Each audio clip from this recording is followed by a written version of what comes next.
शशिकांत पाटिल जी हैं। जगह का नाम तो इन्होंने नहीं बताया है।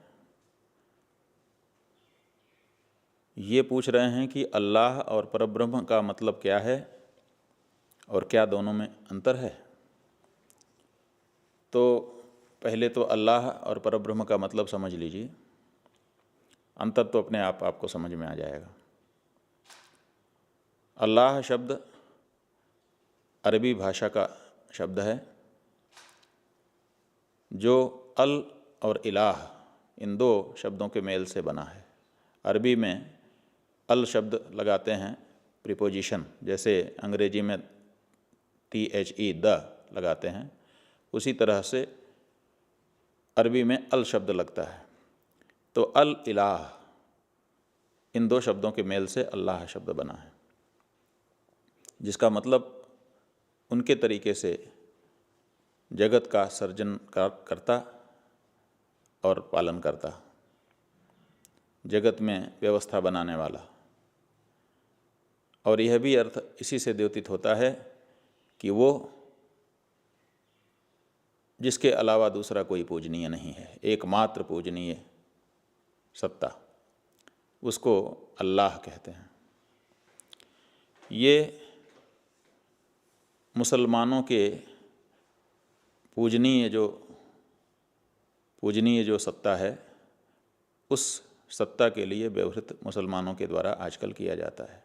हालांकि ये मुसलमानों का शब्द नहीं है, क्योंकि इस्लाम की स्थापना मोहम्मद साहब ने की, और मोहम्मद साहब के जो पिता थे, जो कि मोहम्मद साहब के उत्पन्न होने के पूर्व ही मृत्यु को प्राप्त हो गए थे, उनका नाम अब्दुल्लाह था। तो इसका मतलब है अब्द उल इल्लाह, माने अल्लाह का बंदा। तो अल्लाह शब्द मोहम्मद साहब के पहले से ही वहाँ पर व्यवहृत था, उसी शब्द को पकड़ करके आगे मुसलमान चले हैं। ये जो अरबी ईसाई थे, उनके द्वारा गढ़ा गया शब्द इतिहासकार बताते हैं। ये कहते हैं कि अल्लाह की कोई छवि नहीं है, उसका कोई रूप नहीं है, उसका केवल नाम है, और उसका कोई संबंधी भी नहीं है। ना तो उसका कोई पुत्र है, ना तो कोई उसका मित्र है, ना तो कोई उसके माता पिता हैं, ना तो उसकी कोई पार्टनर या पत्नी है। वो पूरी तरह से असंग है।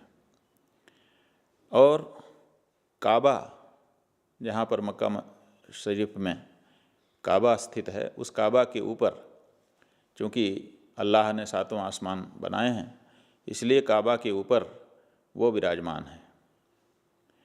और गुणों के आधार पर, जैसे उसका गुण है कि वो बड़ा दयालु है, तो उसका एक नाम दयालु हो गया, बिस्मिल्लाहिर्रहमानिर्रहीमी।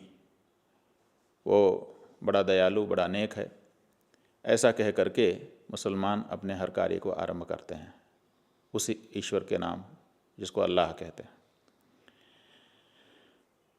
और उसकी आराधना उपासना करते हैं, और उसके अतिरिक्त दूसरे किसी को पूज्य नहीं मानते हैं। ये अल्लाह का मतलब है। और परब्रह्म का मतलब है, पहले तो ब्रह्म का मतलब समझ लें। पर का मतलब होता है परम, जो सर्वश्रेष्ठ हो, उससे श्रेष्ठ दूसरा कोई ना हो, तो वो परम ब्रह्म कहा जाता है अथवा परब्रह्म कहा जाता है। तो ब्रह्म का मतलब होता है ब्रह्मी धातु है, और ब्रह्मी धातु से मनिन प्रत्यय करने से ब्रह्म शब्द बनता है, जिसका मतलब होता है निरतिशय लक्षण वाला, निरतिशय महात्म्य वाला, निरतिशय वृद्धि वाला। उससे अधिक महत्ता और किसी में नहीं है। जो सबसे अधिक महत्वपूर्ण है, परम तत्व, उसी का नाम ब्रह्म है। तो हमारे यहाँ किसी वस्तु को जानने के लिए लक्षण किया जाता है, और वो लक्षण क्या है? वो लक्षण है, दो तरह के लक्षण हमारे यहाँ किए जाते हैं लक्ष्य की सिद्धि के लिए, एक स्वरूप लक्षण और एक तटस्थ लक्षण। स्वरूप लक्षण का मतलब होता है वास्तविक स्थिति, जो वास्तव में वो वस्तु है, और तटस्थ लक्षण का मतलब होता है किसी समय जैसा वो दिखाई देता है। जैसे आप समझिए कि कोई ब्राह्मण क्षत्रिय राजा की भूमिका किसी नाटक में निभा रहा हो, तो जब वो मंच पर आएगा तो क्षत्रियोचित व्यवहार करेगा, क्षत्रियोचित शब्दावली का प्रयोग करेगा और पूरा अभिनय उसी रूप में करेगा, तो बहुत से लोग कहेंगे कि ये तो क्षत्रिय है, ये तो राजा है। ये तटस्थ लक्षण हो गया। और स्वरूप लक्षण, जो जानता होगा उसके वास्तविक स्वरूप को, वो कहेगा कि नहीं भाई, ये दिखता भले राजा जैसा है, इस समय नाटक के कारण व्यवहार भले राजा के जैसा कर रहा है, लेकिन ये वास्तव में ब्राह्मण है। तो ऐसे ही एक स्वरूप लक्षण और एक तटस्थ लक्षण। तो स्वरूप लक्षण जो बताया है ब्रह्म का, वो है सच्चित आनंद स्वरूप। ब्रह्म सत्स्वरूप है, चित स्वरूप है और आनंद स्वरूप है। ये गुण नहीं है, ये उसके स्वरूप ही है। और तटस्थ लक्षण ये है कि जिसमें जगत की स्थिति, सर्जना, पालन, संहार करने की क्षमता है, वो ब्रह्म है। तो कहने का मतलब ये है कि ब्रह्म का जो स्वरूप लक्षण है वो सच्चित आनंद है। सत्यम ज्ञानम अनंतम ब्रह्म, इसीलिए वेद कहता है कि ब्रह्म सत्य, ज्ञान और अनंत है। और तटस्थ लक्षण कहता है जन्माद्यस्य यतः यतो वा इमानि भूतानि जायन्ते येन जातानि जीवन्ति यत् प्रयन्त्यविषं विशन्ति तद्विजिज्ञासस्व तद्ब्रह्म इति। वेद कहता है जिससे ये संसार उत्पन्न होता है, जिसमें स्थित रहता है और जिसमें विलीन हो जाता है, वो ब्रह्म है, उसकी जिज्ञासा करो। तो कहने का मतलब क्या है? कहने का मतलब यह है कि तटस्थ लक्षण से ब्रह्म जगत का कर्ता, पालन करता और संहार करता सिद्ध होता है, और स्वरूप लक्षण से वो सत्य स्वरूप, ज्ञान स्वरूप और आनंद स्वरूप है, वो कुछ नहीं करता। क्योंकि वेदांत कारिका में बताया गया स्वरूपम तटस्थम द्विधा लक्षणम स्यात् स्वरूपस्य बोधो यतो लक्षणाभ्याम स्वरूपे प्रविष्टात् स्वरूपे प्रविष्टात् यथा काकवंतो गृहाः खम विलम च। स्वरूप में प्रविष्ट लक्षण और स्वरूप में अप्रविष्ट लक्षण। तटस्थ का मतलब ही होता है जो तट माने तीर पर स्थित हो, जो अभी पानी में कूदा नहीं है, तीर पर बैठ करके नज़ारा ले रहा है, इसका मतलब उदासीन। तो वो क्या बताएगा? अब कोई कह दे काकवंतो देवदत्तस्य गृहम, कोई पूछा कि भाई देवदत्त का घर कौन सा है, तो बता दिया वो जो कौआ बैठा है। तो कौआ बैठा था उस समय, इसलिए कौआ बैठे वाले को बता दिया कि वही घर है। उसने देखा हाँ उस घर पर कौआ बैठा है, तो उसी घर में चला गया, वहाँ देवदत्त उसको मिल गया। लेकिन दोबारा जब आया तो उसको भ्रम हो गया कि कौन सा है। फिर उसने पूछा क्या देखा, तो कौआ नहीं बैठा हुआ था। तो तटस्थ लक्षण से कभी सिद्धि हो जाती है और कभी सिद्धि नहीं होती है, इसलिए स्वरूप लक्षण की आवश्यकता होती है। तो परब्रह्म परमात्मा निर्गुण, निष्कल, शांत, निरवध्य, निरंजन, सच्चित आनंद, सजातीय विजातीय स्वगत भेद से शून्य, ये परब्रह्म है। और यही जब माया शक्ति का आश्रय ले लेता है तो जगत का पालन करता, संहार करता, सृष्टिकर्ता बन जाता है। वेदांत दर्शन ये मानता है कि जगत की कोई वास्तविक स्थिति नहीं है, ये विवर्तवाद है। जैसे पंखा चलता है तो हमको लगता है ऊपर देखने पर चलते हुए पंखे को देख कर कि ये गोल है, और जब पंखा बंद हो जाता है तो लगता है कि गोल नहीं है, इसमें तो 3 पत्ते लगे हुए हैं। तो ये जो घूमते समय का पंखा गोल हमको दिखाई देता है, ये भ्रम है, वास्तविक नहीं है।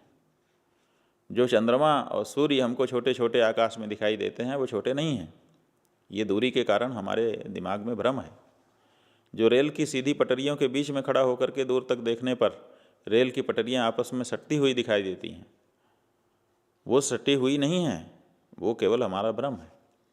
जो दूर क्षितिज पर जमीन और आसमान एक साथ मिलते हुए दिखाई देते हैं वो वास्तविक नहीं है, वो हमारा भ्रम है। तो उसी तरह से ये संसार भी भ्रम है, वास्तव में ना तो उत्पत्ति है और ना तो संहार है, स्थिति होने का तो कोई सवाल ही नहीं। तो ऐसी स्थिति में अपने वास्तविक स्वरूप में स्थित हो जाना, यही ब्रह्म की प्राप्ति है, यही आत्म साक्षात्कार है। तो ब्रह्म का मतलब अगर देखा जाए तो 4 श्लोक बताए गए हैं जिससे आप समझ सकते हैं, वो आपको हम सुना रहे हैं। कहा है यल्लाभान ना परो लाभो यत् सुखान ना परम सुखम यज् ज्ञानान ना परम ज्ञानम तद ब्रह्मेत्यवधारयेत। ब्रह्म क्या है? कहा जिसके लाभ से फिर दूसरे कुछ लाभ की आवश्यकता न रह जाए, जिसके मिल जाने से फिर और कुछ पाने की इच्छा न रहे। यत् सुखान ना परम सुखम, जिसके सुख से फिर और किसी सुख की इच्छा न रह जाए, आदमी तृप्त हो जाए। यज् ज्ञानान ना परम ज्ञानम, जिसको जान लेने से फिर और कुछ जानने को शेष नहीं रह जाता, वो जो वस्तु है उसी का नाम है ब्रह्म। यद दृष्ट्वा ना परम दृश्यम, जिसको देख लेने से फिर कुछ देखने को न बचे। यद भूत्वा न पुनर्भवः, जो हो जाने से फिर दोबारा कुछ और होने की जरूरत न पड़े। यज ज्ञात्वा ना परम ज्ञेयम, जिसको जान करके फिर और कुछ जानने को न रह जाए।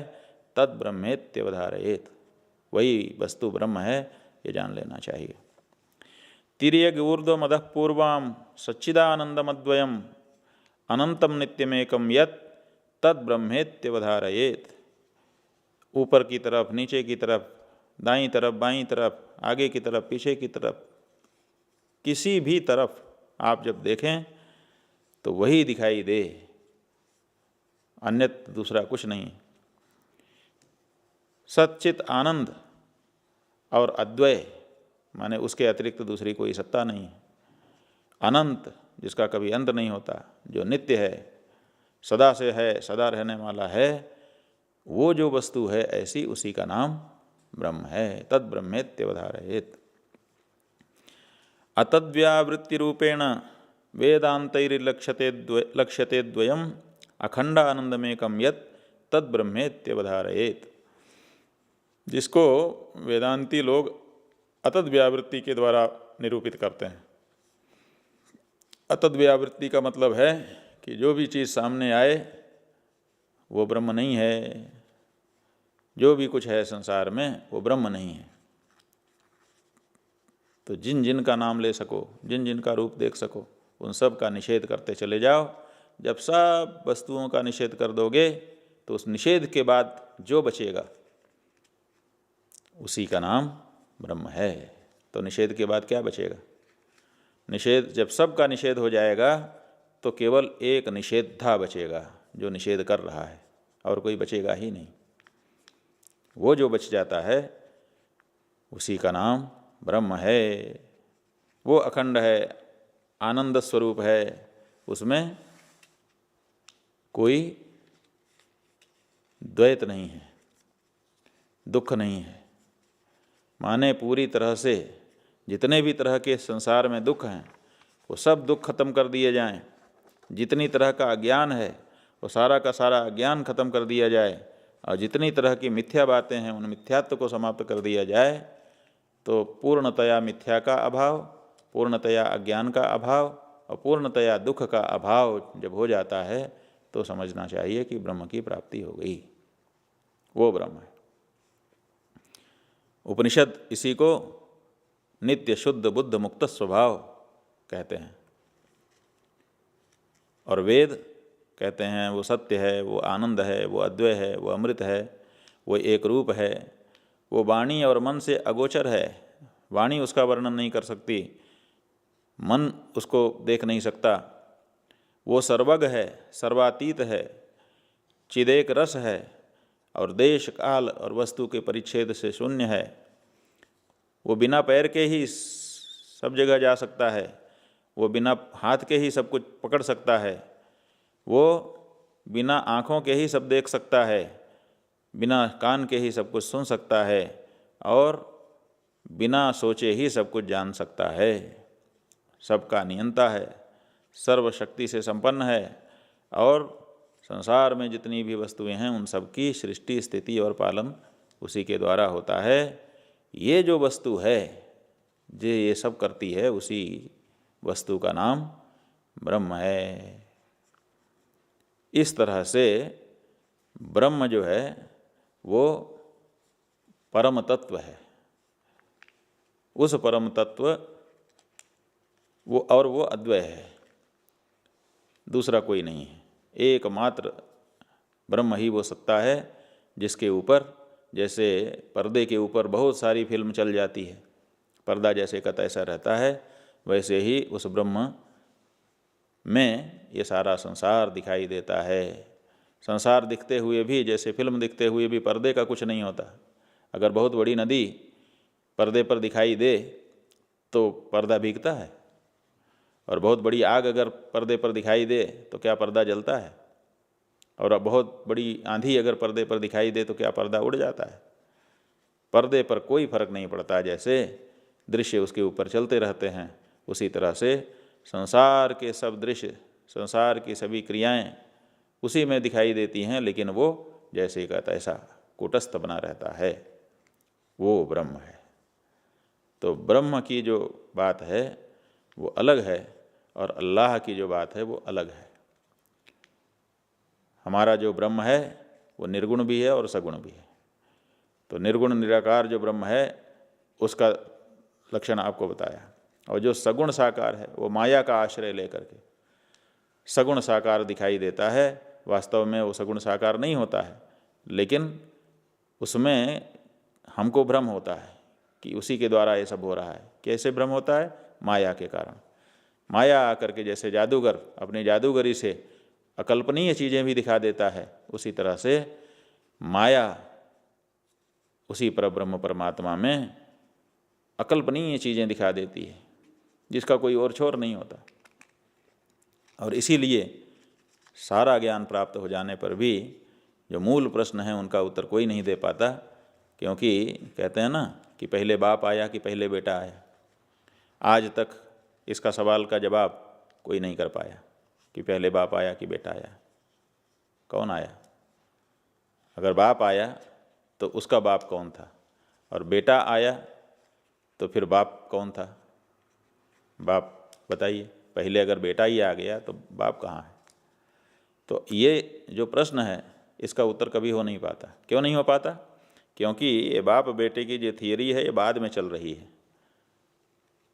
जैसे जादूगर ऐसे करता है और पक्षी निकाल देता है, उस पक्षी जो जादूगर के हाथ से अभी निकल करके उड़ा मंच के ऊपर, उस पक्षी का माँ बाप कौन होता है?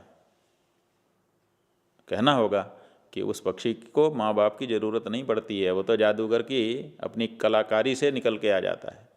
जैसे जादूगर की कलाकारी से बिना माता पिता के भी पक्षी उड़ जाता है, उसी तरह से माया की कलाकारी से बाप बेटे की थ्योरी की वहाँ ज़रूरत ही नहीं पड़ती है। जिस समय जो चाहता है वही प्रकट हो जाता है और उससे फिर चीज़ें चलने लग जाती हैं, जब तक चलानी हो, और जब हटाना हो तो हट भी जाती है। ये जो माया है, इस माया के कारण परब्रह्म ईश्वर के रूप में हमको दिखाई देता है।